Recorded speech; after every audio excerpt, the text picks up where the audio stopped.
what was that? What was that noise you making, Chris?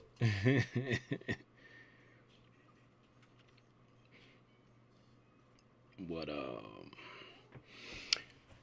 so what's cracking? What's cracking? Slightly bored. I'm slightly bored.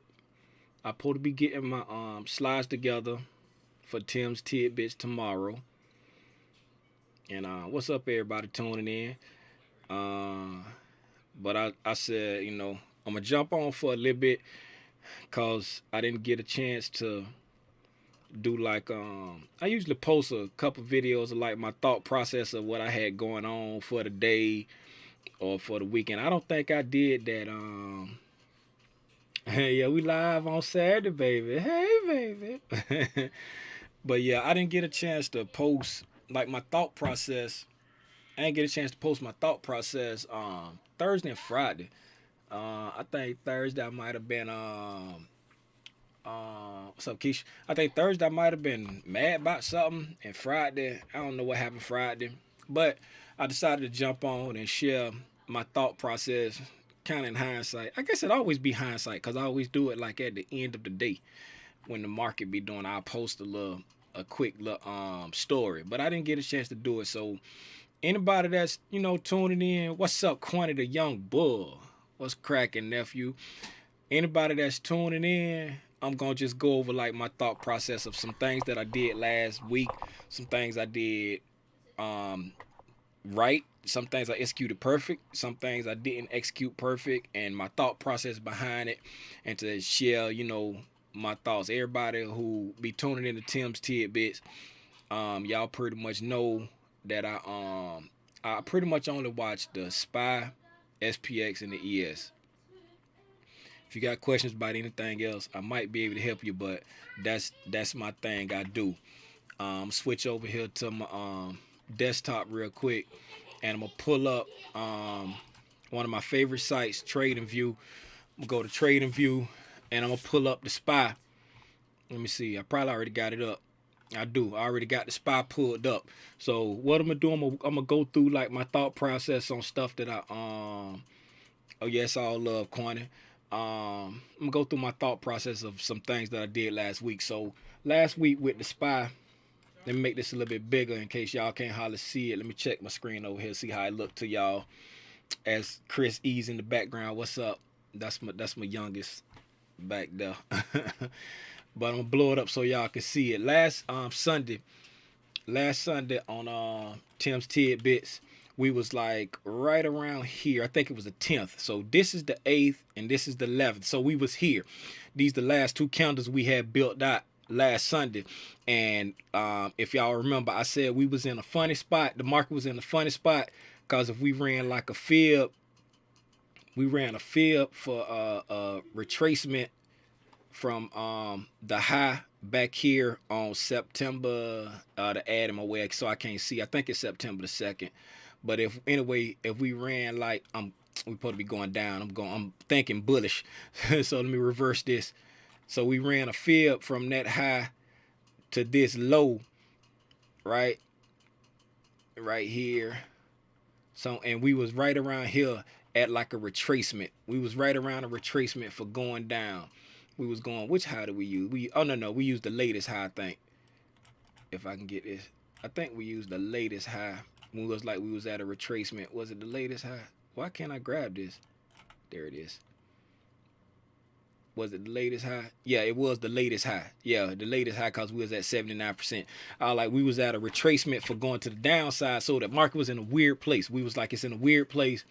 And so as you see, it did make a move to the downside. So I waited on that. These were the last two candles right here that we had. So when we opened up on Monday, right, the market shot up. Just looking at this daily candle, you can see that it shot up. And then once it shot up, I went short. I went short around here, and I'm gonna drop to a lower time frame to show, what the charts was looking like and why I went short. Right, so just a quick overview of the daily. It went up, I went short here.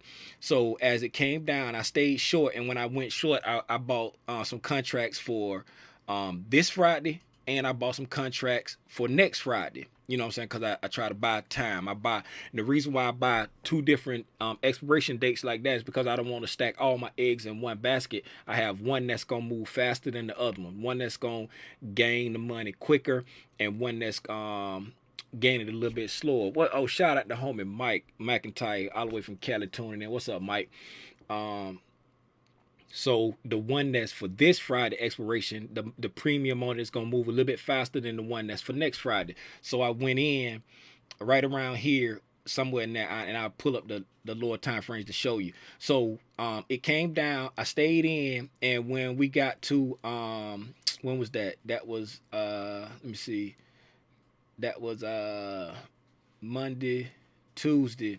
All right, so Monday, Tuesday, and then Wednesday.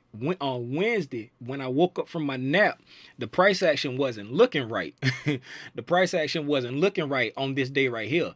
So I got out my puts, and that was like this. Getting into the puts here, that was one thing I did good. You know, I executed perfectly. I got in at a relatively good time.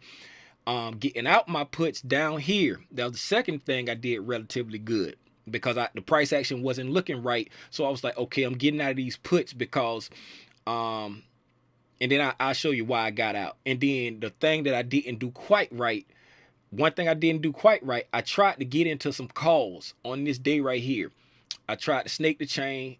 I was being a little bit greedy, so I went farther down than I normally do because I wanted to get the bottom, and I didn't get picked up. I didn't get picked up, and as it pushed up, I woke up later that day, saw that I didn't get picked up, and I was ticked off because I was trying to get in down here, and we had pushed all the way back up here above this 100-day, this pink line right here is the 100-day moving average. It was down here below this moving average and some support to the left. I'll show that in a minute. And when I woke up, I was pissed because I didn't get picked up. So I messed that up. I fubbed that, right? And then so the next day, right, I was like, okay, I'll just get in the next day, you know what I'm saying, if it keep going to the upside. The next day it gapped way up. I woke up, I was totally pissed because it gapped up so far. If I would have just not been greedy, I would have been in my calls down here, and I was gonna get one for this week and for next week. It gapped up so far, I was totally pissed. That would have been like a home run trade. So I tried to get picked up this morning. I didn't get picked up. I had to watch it run away from me. I just let it run. So that's two things I didn't do well. I didn't get picked up this day for being greedy, and I didn't get picked up this day because I hesitated. I hesitated because I thought as it made a down move early in the morning, I was like, maybe they faking us out and gonna go to the downside. I hesitated, didn't pull the trigger, and it ran off without me. So I had to watch it run off without me. So that's two things I didn't do well. Being greedy here, hesitated here. And then so at the end of the day, this day, I went on ahead and got into some calls. Some for this one I did all of them for next week. I did them all for next week because it was like the end of the week, and I didn't want to get it for Friday because that was too short. It didn't have enough time, so I got them all for next Friday. So I got in here. So the next morning it gapped up. And when it was going up, I ended up selling 75% of the trade, and I left 25% on as pure profit to see what the market do next week. But right now, it's total profit now. I made gains, and everything that's out there now is total profit. So if it turn around and decide it wants to drop, even if I got to sell it for less than I sold the other ones for yesterday, it's still all profit. So there's no loss. There's no loss. Yeah, stick to the plan. My plan once I got into this position was to sell 75%. That's my new strategy. When I put my position on, I sell 75% at 100%, and I leave 25% on there to let it run to see how far it go. And then I have a cutoff limit for that 25% too. It's like a 20% trailing stop on that 20%. So if it dropped back 20% from where it is now, it just take me out of the trade. So let me drop down to a lower time frame. Oh, let me show you real quick before I drop down. When it was down here, while it was down here, when I was trying to be greedy over here, if you look over here, this back in July, this was that area where I put this big box in, the big bull stepped in. So if you look at this area right here, this was like a area of like support and resistance. So this is the area I was looking at when I wanted to go long this day over here, when I was being greedy. When I was being greedy here, that was the area I was looking at over here, where the big bull stepped in at the top of this, and that's that. And I was being greedy when I went long. Now I'm gonna drop down to a lower time frame to like show my thought process of when I was getting in and when I was getting out. Right. So this right here, this is an hourly chart. This is an hourly chart that I put up here because it'd be too many small candles when I go to the 15 minutes. So I'm just gonna just do it with the hourly chart, right? So hopefully y'all can see this, because I don't want to stretch it out too far, because it don't make sense in my mind when I stretch it out too far. But I'm trying to make sure y'all can actually see it. Okay, so this is that day. This is the run day. So this is the day right here when I sold my puts, right? When I woke up from my nap, I got into my puts, you know, the other day. So when I woke up from my nap, I ain't gonna worry about that's the stuff I did. I ain't gonna focus on the good. I want to focus on my mistakes today. So when I was coming down here and when I woke up from my nap, right, it was I went to sleep. What time? This is what is 1600? What day that is? 13. Okay, right around here. Let me see. Let me find the right day. What day was that? All right, so right here, this day right here. Okay, so right around here, 9, 10, and then right here, when I went to sleep, I went to sleep around about 11:30, 12 o'clock, right? And it was coming down at 10. So I went to sleep around this time. Then when I woke up, right here, this is like around 1 o'clock, 2 o'clock, I saw that the market was going back up. And I was like, oh, this don't look right. They look like they trying to reverse this, because it had done made, you know what I'm saying, a bottom down here, and it was running. So I got out my puts around here. It was somewhere around here when I got out my puts. You know, I don't know if it was in the 2 o'clock hour or 3 o'clock hour, but I got out my puts, right? That was something I did good. But I was being greedy, and I wanted to get a deeper retracement here. And as you see right here, toward the end of the day right here, 15 to 1600 right here, it never pulled back again. And I was trying to get it on a deeper pullback. I would see how, like, this green candle here, once this one opened, it gave a deep retracement. Went to this green candle, it gave a deep retracement, right? But when it came over here, the retracement ain't come, it ain't give me that retracement. And I was trying to get that retracement, and I never got picked up. And then boom, now the market done closed. The market closed, and I got left. And the next day it gapped up here. And then if you notice here, this right here, this is at 9 o'clock. The market don't open till 9:30. So after the market opened right here, it's like I didn't get that. You ain't start getting no really good retracements until the afternoon. So all morning it was all gas. So I couldn't get picked up here because I was trying to get the deep retracement, and I couldn't get picked up.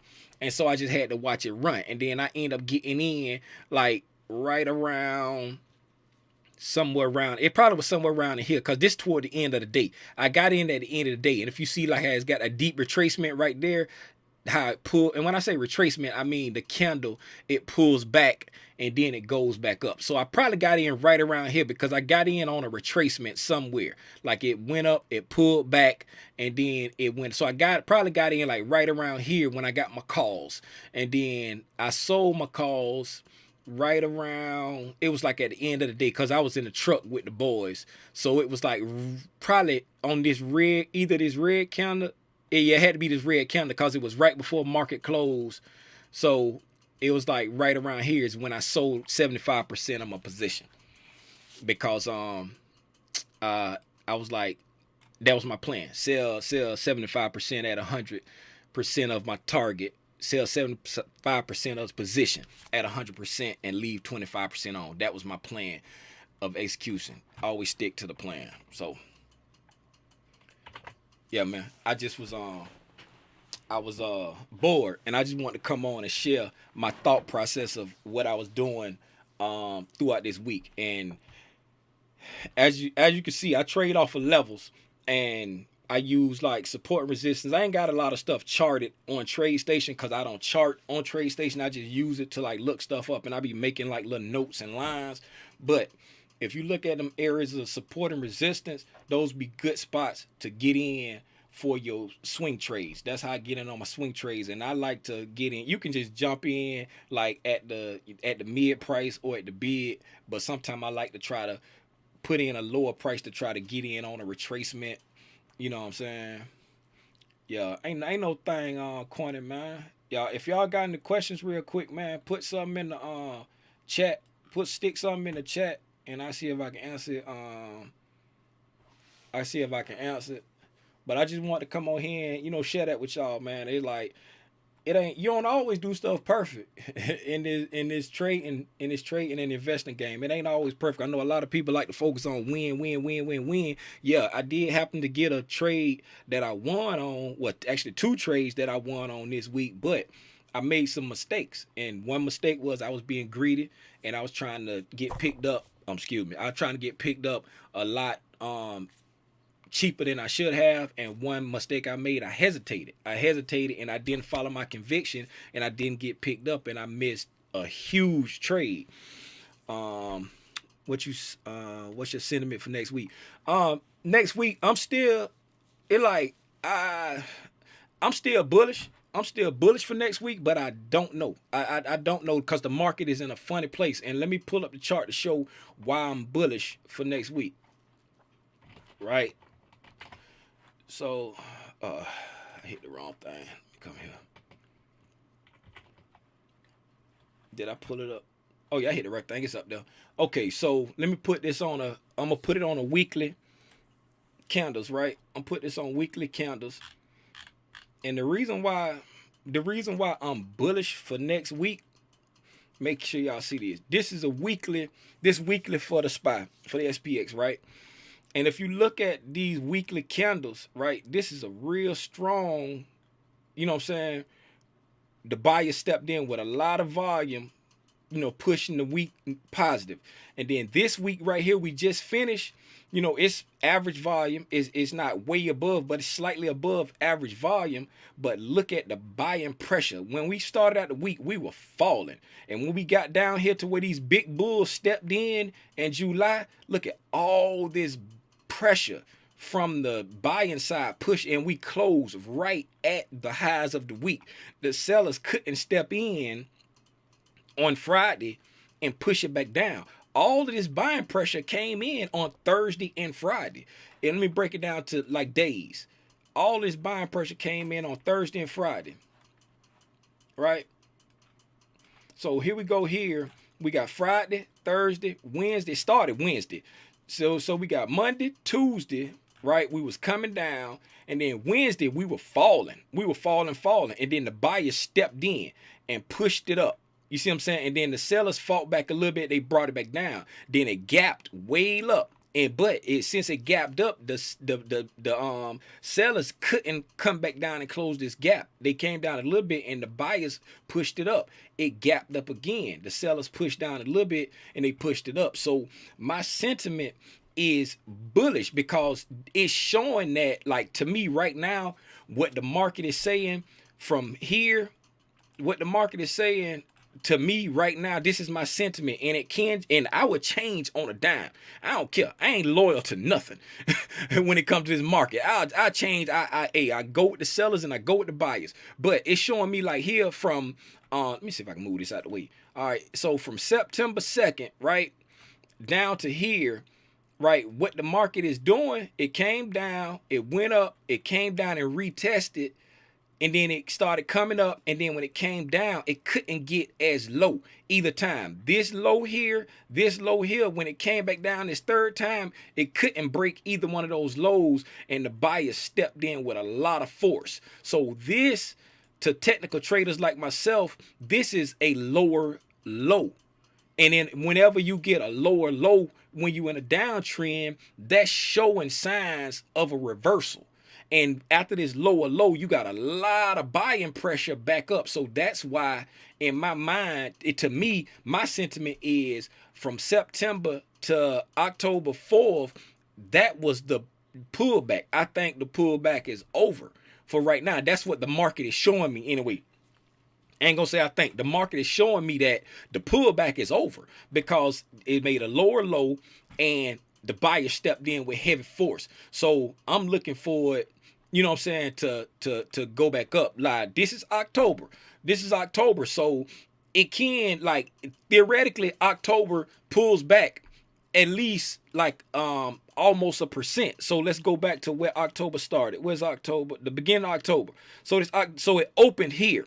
So historically, we can lose like 1/8 of a percent. Let me go to the end of October. That's the last day of October. Let me put this in the screen where y'all can see it. So right now, so historically, that's how low. Make sure y'all can see that. Yeah, y'all can see it. Okay, so historically, from here to here is October. So if October follow history and lose like almost a percent, we could theoretically end October down here somewhere, theoretically. You know what I'm saying? So if they follow suit, it may go up next week, have a hard drop the following week. It may have a drop this week, but October real volatile, so you never know the future. So that's why I got off of 75% in this position once it hit 100%, because nobody knows the future. But what the market is saying is that the pullback is over. That's what the market is saying by the price action.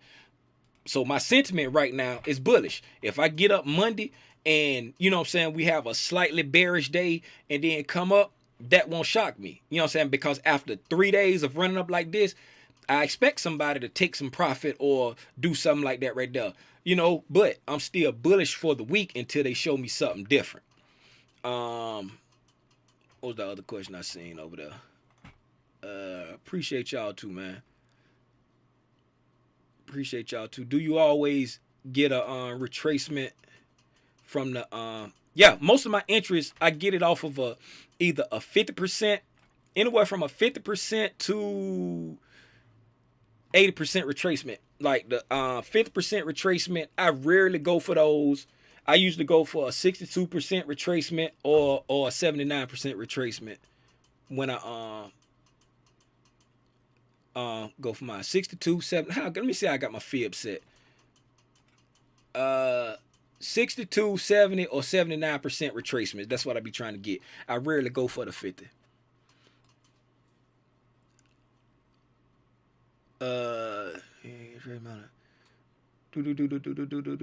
What's up, V?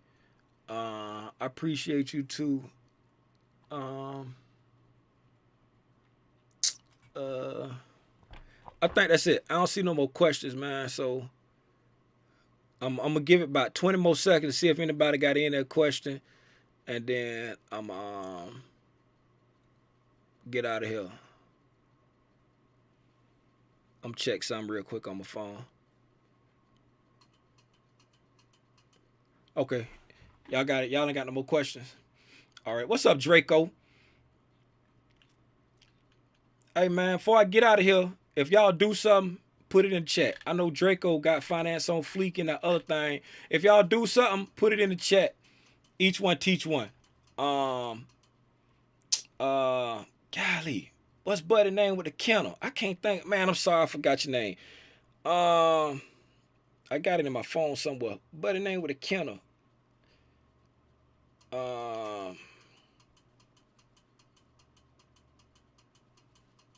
I can't even find it. When I say, I'm gonna see the name later and be like, that's it right there. If y'all do Miles, I know he got the control kennel, control chaos kennel. Draco got finance on fleek. Who else I see in the chat? If y'all do something, put it in the chat, and each one teach one. Y'all link up with each other, man. So Miles got control custom kennel. Draco got finance on fleek. Who else I see in here?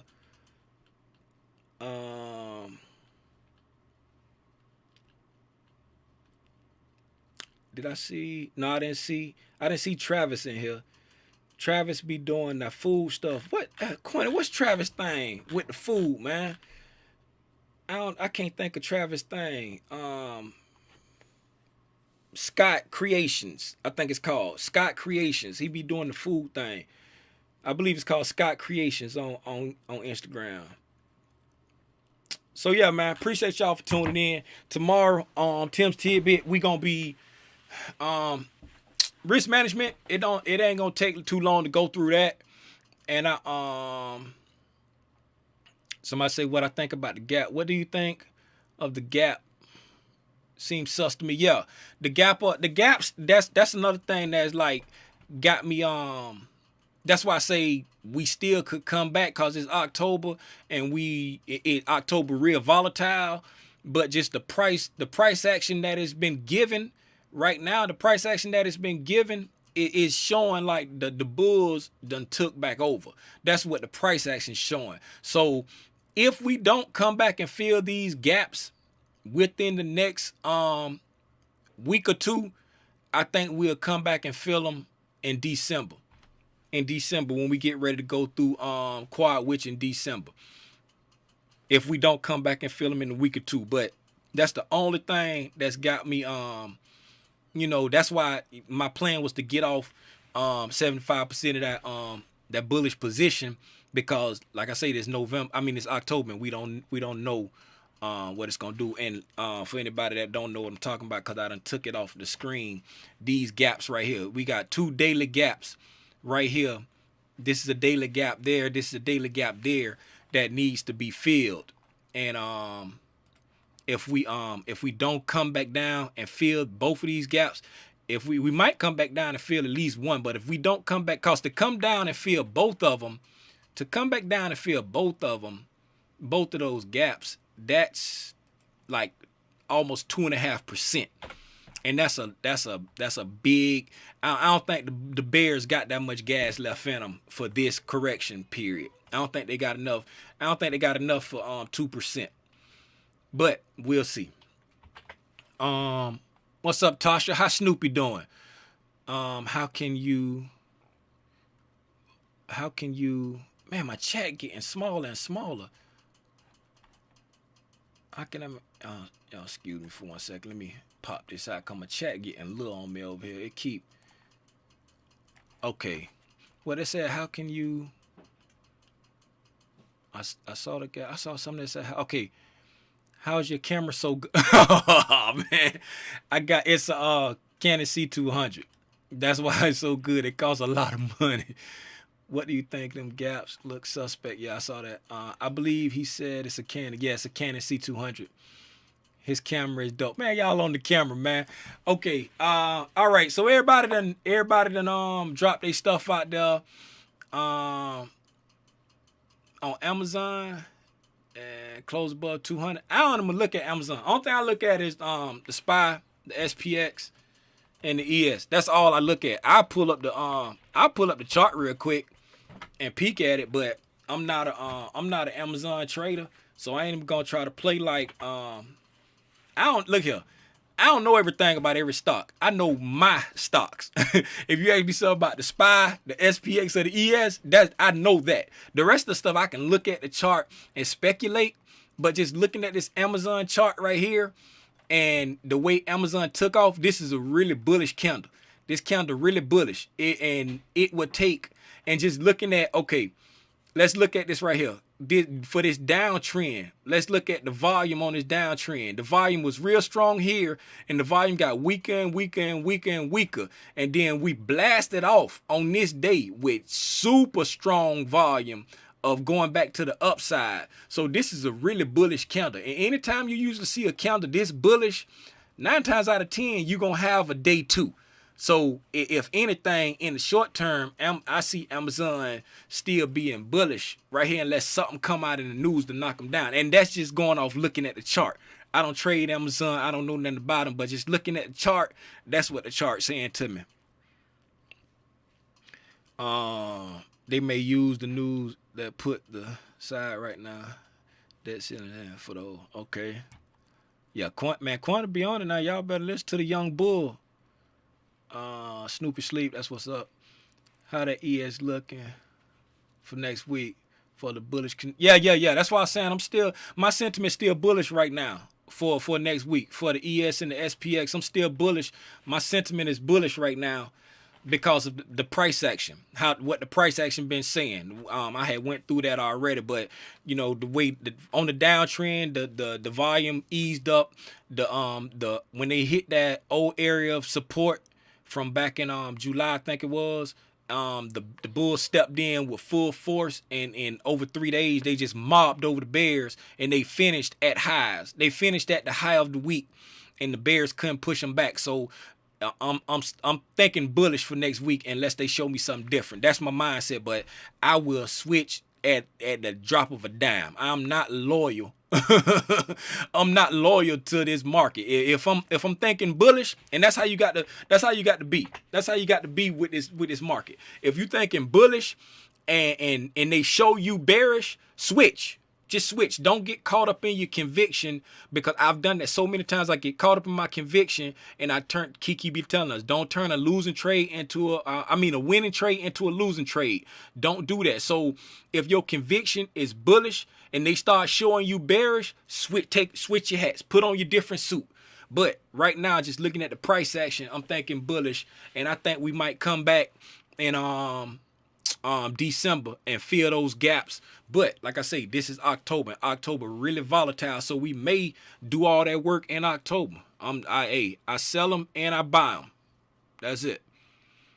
Have you always traded spot? Nah, I used to try to trade some of everything, and then I met Kiki Williams, and she got me in the mind frame of having like a dedicated list.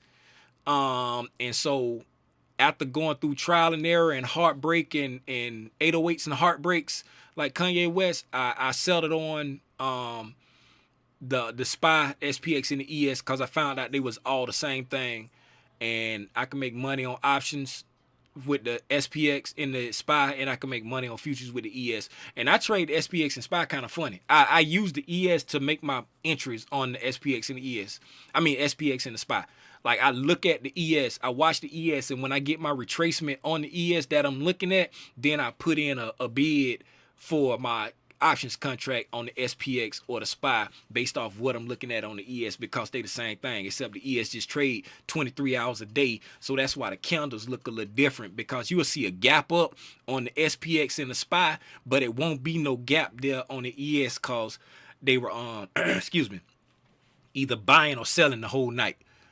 Let me see. I feel whatever. Yep, whatever direction, bro. We need that on the shirt. I sell them and I buy them. Yeah, that's a good idea. I ain't think of that, so you can go ahead and have that one. But don't do nothing with the ATM. I got another one that I ain't gonna tell y'all, cause somebody might steal it. At the Money Gang, that's me. I put that out there. I'm getting the t-shirts made. Don't mess with it. But that I sell them, I buy them. I ain't trademarked that one, so you can put that on the shirt. I'ma still use it though. What's the difference between the SPX and the SPY? The SPX is the options contracts for the S&P 500, and the SPY is an ETF of the S&P 500. And then the ES are the futures instrument for the S&P 500. That's the difference between the three. So the SPY and the SPX, you can trade options on both of those, or you can buy shares of them. But I just trade options. And then the ES is futures. I just trade futures contracts on those. You only buy at the money. Yes, right now I'm ATM Gang, Team ATM, at the money. I only buy at the money. I used to buy out the money. But for my trading style, you would have to day trade to get the most bang for your buck for out the money. And I'm not a day trader. I learned my lesson. Lost a lot of money day trading because I figured out I trade too slow to be a day trader. Like, to be a day trader, it does most of the work in that first hour, and I be trying to I move too slow for day trading. I'm not a day trader. Do you journal your trades? Yes, I do. I journal my trades. I journal my trades on that spreadsheet that I shared in S12. I got it from my financial advisor, Dustin. He created it, and then I shared it with y'all guys. Why do we freeze when it comes to taking profit? Because we greedy. We freeze when it comes to taking profit because we greedy. We'll let a bad trade run forever because we think we can beat the market, and we freeze when it's time to take profit because we greedy. We want more profit. We want to get more. That's why I set my targets and I let the computer do it. I set my stop loss and I set my profit target. If I buy a contract with if I buy a position with 5 contracts, as soon as I get picked up, I set an order to sell 3 at 100%. As soon as I get picked up. How long do you swing trade? I usually, for short term, I usually get it for I usually get like half the position for the end of this week and the other half the position for the end of next week. And then if I want to hold it a little bit longer, I'll do it for a month to 3 months. And then if it pulled back for a really like a deep correction, then that's when I start looking at like a year to 2 year leaps.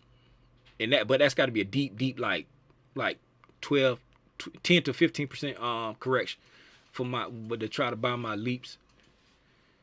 When you buy the money on your options, are you buying the expiration of that week or further out?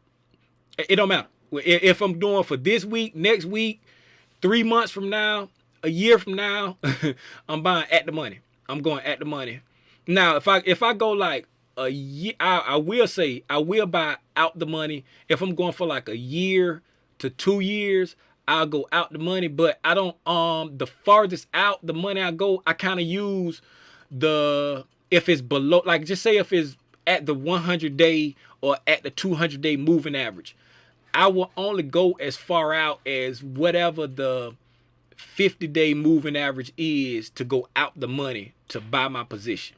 Like I won't go like I don't use like the strike price formula. I used to try to use the strike price formula and all of that right there, but I don't really do that. I just look at like an area of like support or resistance, and most of the time that moving average be like real close to an area of support and resistance, one of my levels, and I'll try to get a strike price for my leaps around that. But if it's like anywhere less than a year, I'm team at the money, ATM all day long. I don't trade Uber. I only trade SPY and SPX, and I done been on here for a while, so I ain't gonna pull up no more charts. We'll tune in tomorrow, and I'll pull up a Uber chart tomorrow. Tomorrow at 3. That's what's up. At the money, in the money. What's the difference? Okay, at the money is right there where it's like, just say if it's trading at $55, your strike that's like $55 or $56, that's at the money. It's right there where it's trading. In the money is if it's already past your strike. So if you bullish and it's selling for $55, in the money would be a $50 strike, a $54, anything less than $55. And if you bearish, it'll be anything that's bigger than 55 because it's falling. Like bearish is falling, so you know what I'm saying? The bigger numbers, it already passed that. And bullish is riding, so the smaller numbers, it's already past that. So that's in the money. And then out of the money, meaning it hasn't got there yet. So if it's at 55 and you bullish, it ain't get to 60 yet. So that's out the money. If it's at 55 and you bearish, it ain't get to 50 because that's, you know what I'm saying, coming down. So out the money, meaning it ain't got there yet. In the money, meaning it passed it already. And at the money, it's right there where it's selling for at that time. Keep it going. If the strike is 140 at the money. Okay, appreciate that, Coin out there answering the questions. Yeah, man. Okay, that's it. How long I been on here? I don't know how long I've been on here. I ain't have my timer running today. But anyway, man, I appreciate y'all for tuning in. Like I say, each one teach one. Y'all link up with each other, whatever y'all put in the chats. Tomorrow, I'm gonna be talking about risk management, and then I'm gonna be talking about some other stuff. Some people put some questions in there on mindset, on positions, on some other stuff, because it ain't gonna take long to talk about the risk management. So I'm gonna incorporate some of that other stuff too. The slides probably only gonna be about risk management. Then the Q&A stuff from the post that I put up, I'm just gonna do that. I ain't gonna have slides for that. But anyway, man, y'all know what it is. My name Tim Rogers. Thank you for tuning in. This been a pop-up Tim Tidbit. I probably won't save this one, so you had to be here to get it. I'm gone. Yeah.